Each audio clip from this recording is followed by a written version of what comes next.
ভারতের আগরতলায় বাংলাদেশ সহকারী হাই কমিশন প্রাঙ্গণে হামলা, ভাঙচুর ও পতাকায় আগুন দিয়েছে হিন্দু সংঘর্ষ সমিতি নামের একটি সংগঠনের সমর্থকরা।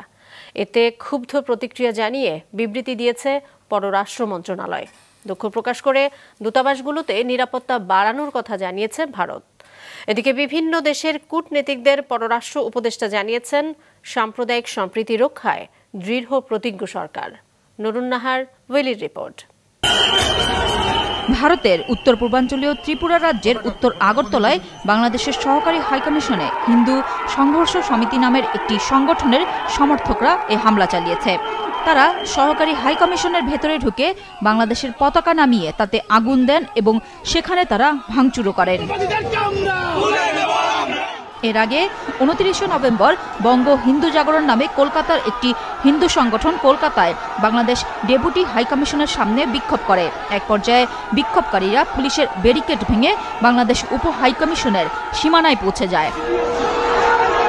এদিকে গতকাল সিলেটের সুতারকান্দি স্থলবন্দরের ওপারে ভারতের আসাম রাজ্যের করিমগঞ্জ এলাকায় বাংলাদেশ অভিমুখে মার্চ করেছে হিন্দু ঐক্যমঞ্চের কয়েকশো নেতাকর্মী। তারা বাংলাদেশে প্রবেশেরও চেষ্টা চালায়। এ সময় ভারতীয় সীমান্তরক্ষী বাহিনী, বিএসএফ ও করিমগঞ্জ পুলিশের সদস্যরা কাঁটাতারের ব্যারিকেড দিয়ে তাদের বাধা দেয়।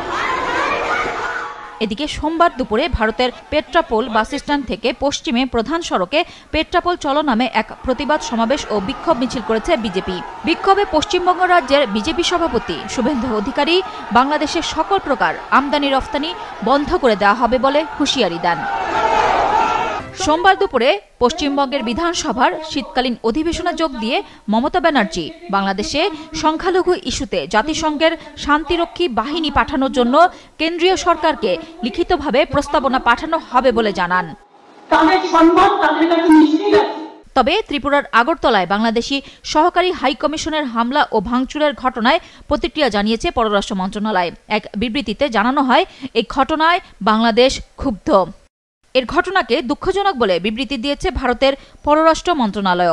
এদিকে মমতা ব্যানার্জি যে মন্তব্য করেছেন তা তার ব্যক্তিগত মত বলে মনে করেন বাংলাদেশের পররাষ্ট্র উপদেষ্টা তৌহিদ হোসেন। ব্যক্তিগতভাবে মনে করি যে এটা তার জন্য খুব সঠিক পদক্ষেপ না, রাজনৈতিক দৃষ্টিভঙ্গি থেকে।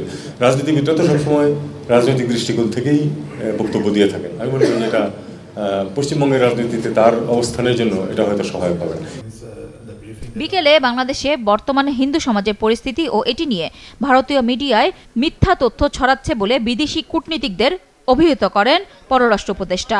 এ সময় চিন্ময় কৃষ্ণ দাসের গ্রেফতার নিয়ে পররাষ্ট্র উপদেষ্টা জানান, তাকে গ্রেফতার এবং আইনি প্রক্রিয়ার বিষয়ে বিদেশি কূটনীতিকদের ব্যাখ্যা দেওয়া হয়েছে।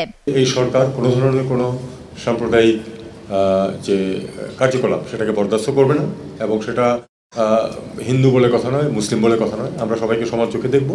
এদিকে বাংলাদেশে জাতিসংঘের শান্তিরক্ষী পাঠানো নিয়ে পশ্চিমবঙ্গের মুখ্যমন্ত্রী মমতা বন্দ্যোপাধ্যায় যে বক্তব্য দিয়েছেন তা বাংলাদেশের স্বাধীনতা সার্বভৌমত্বের প্রতি হুমকি স্বরূপ বলে মন্তব্য করেছেন বিএনপি মহাসচিব মির্জা ফখরুল ইসলাম আলমগীর। নুরুন নাহার, উইলি, মাছরাঙা সংবাদ, ঢাকা।